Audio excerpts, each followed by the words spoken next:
Good day everyone, I'm GFA and welcome to another episode of History and Video Games. Today we will be talking about US Airways Flight 1549, also known as the Miracle on the Hudson. The game in today's episode is of course Microsoft Flight Simulator, to which I replicated, or at least tried to, the flight path and landing in-game.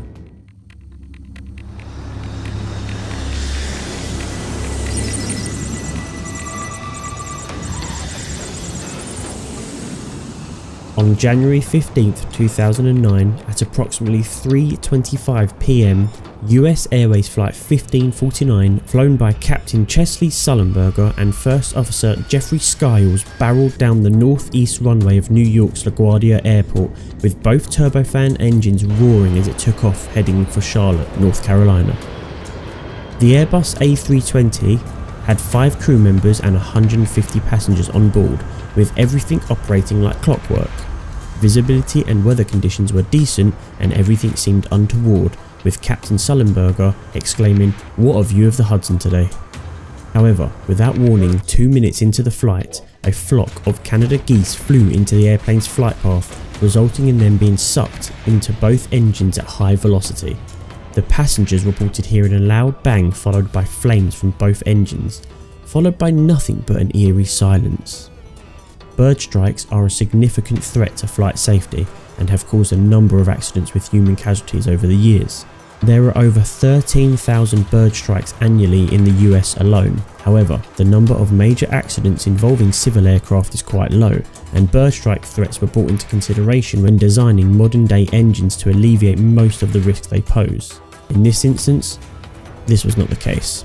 Flight 1549 rapidly lost all engine power and thrust as both of the turbofan engines were severely damaged in the collision. Captain Sullenberger and Jeffrey Skiles knew immediately they had issues as both engines began to shut down and dropped to zero thrust on their instruments.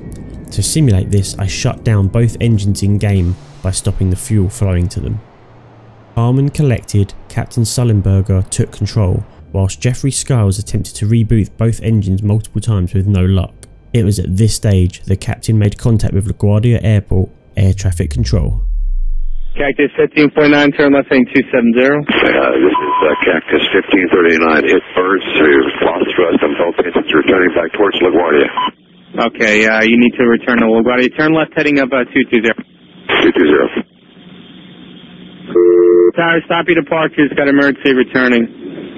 Who is it? 1529. He bird strike. He lost all engine. He lost the thrust in the engines. He's returning immediately. Cactus 1529. Which engines? He lost thrust in both engines. He said. Got it. Cactus 1529. We can get it for you. Do you want to try to land runway 13? We're unable. We may end up in the Hudson. All right, Cactus 1549. It's going to be left traffic to runway 31. Unable. Okay, what do you need to land?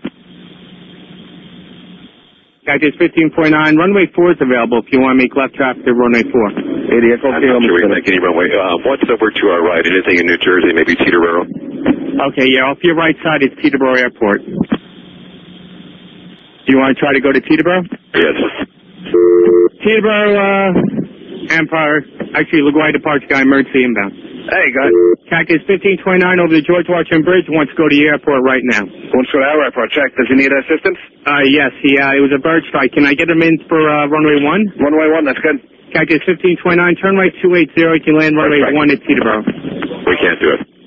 Okay, which runway would you like at Teterboro? We're going to be in the Hudson.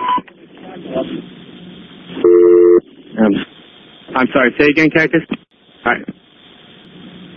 Cactus 1549, radar contact is lost. You also got Newark Airport up at 2 o'clock in about 7 miles.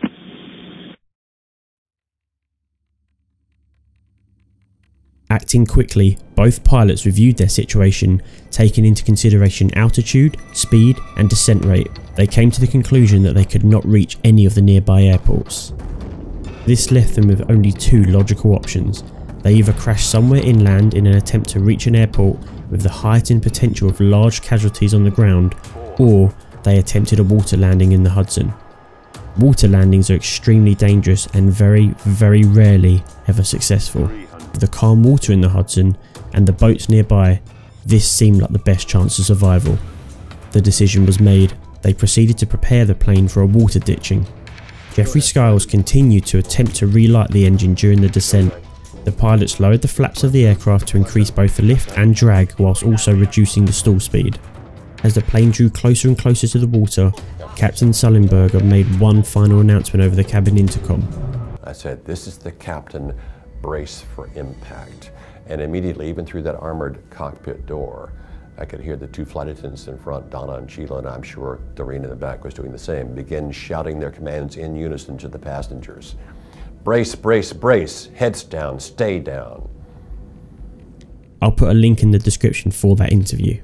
The cabin crew began their procedures and told all passengers to brace, brace, brace, heads down, stay down.